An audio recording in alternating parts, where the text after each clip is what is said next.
नमस्कार, मैं हूं बलजीत सिंह और आप देख रहे हैं मिशन 24x7। एक बार फिर से आप सबका बहुत बहुत स्वागत है हमारे इस खास बुलेटिन में, जिसमें हम आपको दिखाएंगे सबसे पहले हेडलाइंस और उसके बाद दिन भर की सभी छोटी बड़ी खबरें फटाफट अंदाज में। तो आइए सबसे पहले नजर डालते हैं आज की हेडलाइंस पर। मुस्लिम पैगंबर पर आपत्तिजनक टिप्पणी करने को लेकर मुस्लिमों का भारी हंगामा, नारेबाजी करते हुए टाउन हॉल रोड को किया जाम। पैगंबर पर टिप्पणी करने वाले के खिलाफ कड़ी कार्रवाई की गई मांग।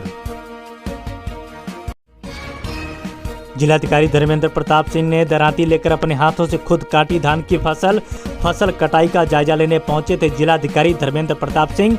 किसानों के बीच पहुंचकर जानी उनकी समस्याएं। शाहजहांपुर पुलिस ने एटीएम ठग गैंग का किया बड़ा खुलासा। एटीएम से ठगी करने वाले गैंग का सरगना हुआ गिरफ्तार। सरगना के पास से 25 एटीएम हुए बरामद।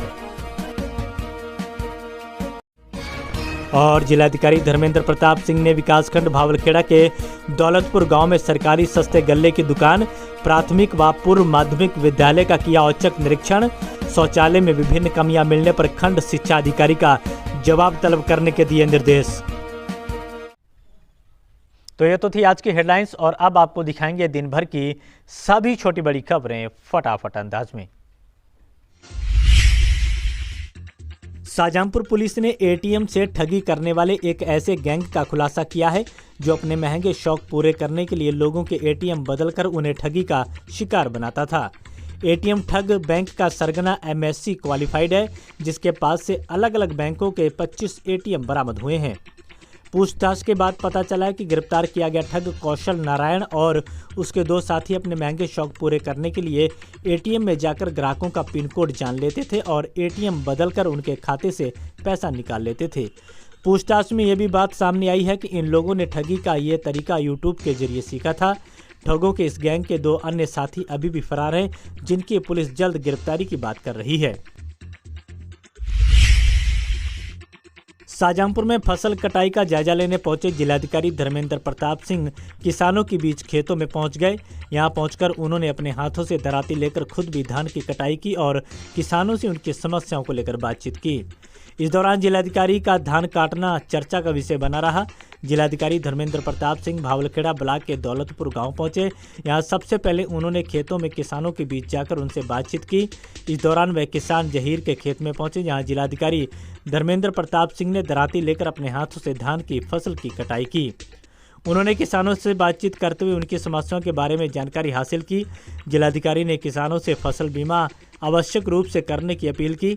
इसके अलावा पराली न जलाने की भी अपील की। जिलाधिकारी ने अधिकारियों से धान खरीद प्रक्रिया को और आसान बनाने के दिशा निर्देश दिए। सरकारी प्राथमिक स्कूलों में पेरेंट्स टीचर मीटिंग के दौरान जिलाधिकारी और जनप्रतिनिधि भी मौजूद रहेंगे। इसी को लेकर शाहजहांपुर में पेरेंट्स टीचर मीटिंग में जिलाधिकारी और भाजपा विधायक शामिल हुए। कार्यक्रम के दौरान स्कूलों में लगाए गए झूलों का उद्घाटन हुआ। जिलाधिकारी धर्मेंद्र प्रताप सिंह ने अपने हाथों से स्कूली बच्चों को झूला झुलाया। जिलाधिकारी ने बच्चों के अभिभावकों से शिक्षा की गुणवत्ता को लेकर जागरूक रहने और सहयोग करने की अपील की। कार्यक्रम का आयोजन थाना जलालाबाद क्षेत्र के अलग अलग गांव में हुआ। यहां जिलाधिकारी धर्मेंद्र प्रताप सिंह पहुंचे। इसके अलावा भाजपा विधायक हरिप्रकाश वर्मा भी पेरेंट्स टीचर मीटिंग में पहुंचे। इस दौरान बड़ी संख्या में बच्चों के अभिभावकों ने भी शिरकत की। यहां अलग अलग स्कूलों में विधायक निधि से लगभग 150 झूले लगवाए गए, जिनका जिलाधिकारी ने आज उद्घाटन किया।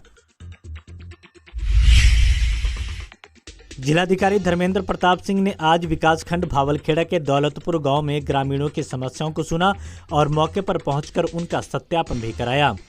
इस दौरान जिलाधिकारी ने सरकारी सस्ते गल्ले की दुकान, हर घर जल जीवन मिशन अंतर्गत डाली गई पेयजल पाइपलाइन, प्राथमिक व पूर्व माध्यमिक विद्यालय और गौशाला का निरीक्षण किया। इस दौरान ग्रामीणों द्वारा बताई गई समस्याओं के निस्तारण के लिए संबंधित को आवश्यक दिशा निर्देश दिए। निरीक्षण के दौरान प्राथमिक व पूर्व माध्यमिक विद्यालय में शौचालय और हैंडवॉश संचालित न मिलने सहित विभिन्न कमियां मिलने पर जिलाधिकारी ने खंड शिक्षा अधिकारी का जवाब तलब करने के निर्देश दिए। यति नरसिंहानंद द्वारा मुस्लिम पैगंबर पर की गई भद्र टिप्पणी को लेकर शाहजहांपुर में आज मुस्लिम समुदाय के लोगों का भारी गुस्सा फूट पड़ा। इस दौरान मौके पर भारी पुलिस बल तैनात रहा। इस दौरान ईदगाह कमेटी ने राष्ट्रपति के नाम से एक ज्ञापन जिला प्रशासन को सौंपा, जिसमें यति नरसिंहानंदन के खिलाफ गंभीर धाराओं में मुकदमा दर्ज करके उसे तत्काल जेल भेजने की मांग की गई है। मुस्लिम समुदाय का कहना है कि मुसलमानों और उनके पैगंबर का अपमान प्रदेश सरकार के इशारे पर हो रहा है। वहीं धमकी दी गई है कि अगर कार्रवाई नहीं की गई तो मुसलमान सड़कों पर उतरकर अपना आक्रोश व्यक्त करेंगे, भले ही उनकी जान क्यों न चली जाए।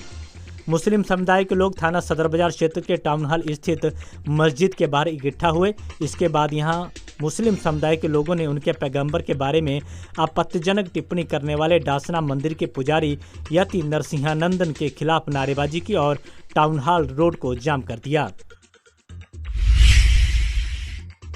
शहर में आज अखिल भारतीय ब्राह्मण महासभा सम्मेलन का आयोजन हुआ। सम्मेलन में कहा गया कि ब्राह्मण का प्रदेश में उत्पीड़न हो रहा है। कुछ ब्राह्मण नेता सिर्फ राजनीतिक लाभ लेने के लिए ब्राह्मणों के साथ होने का दिखावा कर रहे हैं।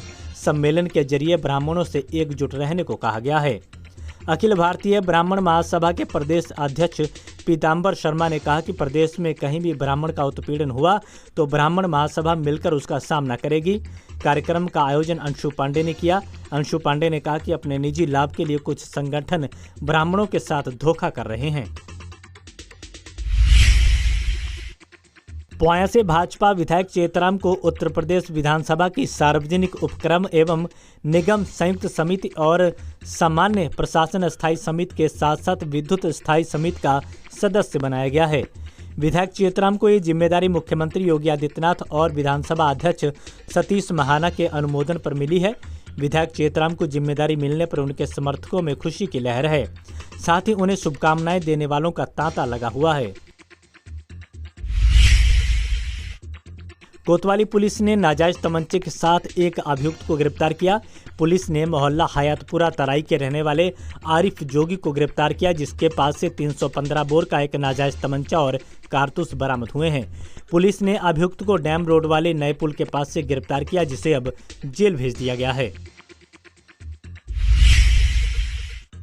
जिले में तिलहन की फसलों को बढ़ावा देने के लिए कृषि विज्ञान केंद्र नियामतपुर द्वारा किसानों को सरसों के बीज की मिनी सीड किट और प्रशिक्षण दिया जा रहा है।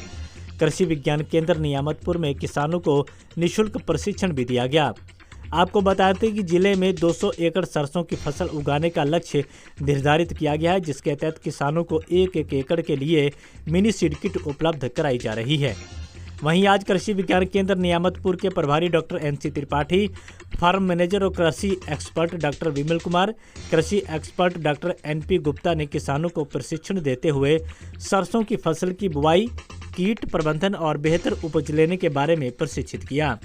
इस दौरान एक्सपर्ट द्वारा किसानों को आश्वस्त किया गया है कि किसानों को सरसों की फसल तैयार करने में अगर किसी तरह की कोई समस्या आ रही है तो कृषि विज्ञान केंद्र के कृषि एक्सपर्ट उनका समय समय पर उनकी फसल का निरीक्षण कर बेहतर सलाह देंगे। हरियाणा में विधानसभा चुनाव में जीत को लेकर जिले में खुशी का माहौल है। निगोही के भगत सिंह चौराहे पर भाजपा समर्थकों ने आतिशबाजी की और एक दूसरे को मिठाई खिलाकर बधाई दी। भाजपा कार्यकर्ताओं का कहना है कि पीएम मोदी के कुशल नेतृत्व में ही भाजपा ने हरियाणा में तीसरी बार जीत हासिल की है। थाना कलान पुलिस ने 2 वारंटियों को गिरफ्तार किया है। पुलिस ने बसई गांव के रहने वाले जितेंद्र और देवेंद्र को गिरफ्तार किया। बताया जा रहा है कि ये दोनों ही अभियुक्त न्यायालय में चल रहे मुकदमे में लंबे समय से हाजिर नहीं हो रहे थे। इसके बाद अब पुलिस ने अभियुक्तों को गिरफ्तार कर जेल भेज दिया है। महान समाज सुधारक महानायक काशीराम की आज पुण्यतिथि मनाई गई। कार्यक्रम का आयोजन बिजलीपुरा स्थित समाजवादी पार्टी के कार्यालय पर किया गया। इस दौरान पदाधिकारी और कार्यकर्ताओं ने उनके चित्र पर माल्यार्पण कर पुष्प अर्पित करते हुए उन्हें श्रद्धांजलि दी। इस दौरान सपा जिलाध्यक्ष तनवीर खान ने उनके विचारों पर चर्चा की। छावनी परिषद के पूर्व उपाध्यक्ष गजेंद्र गंगवार ने ब्रिगेडियर अभिनंदन को संबोधित करते हुए एक ज्ञापन MES के सहायक दुर्ग अभियंता संदीप सैधा को सौंपा है, जिसमें OCF गेट से मछली मार्केट को जाने वाली रानी लक्ष्मीबाई रोड को बनवाने की मांग की है। उनका कहना है कि इस रास्ते से कर्मचारियों का आना जाना रहता है, लेकिन सड़क खराब होने के चलते उन्हें भारी परेशानी का सामना करना पड़ता है।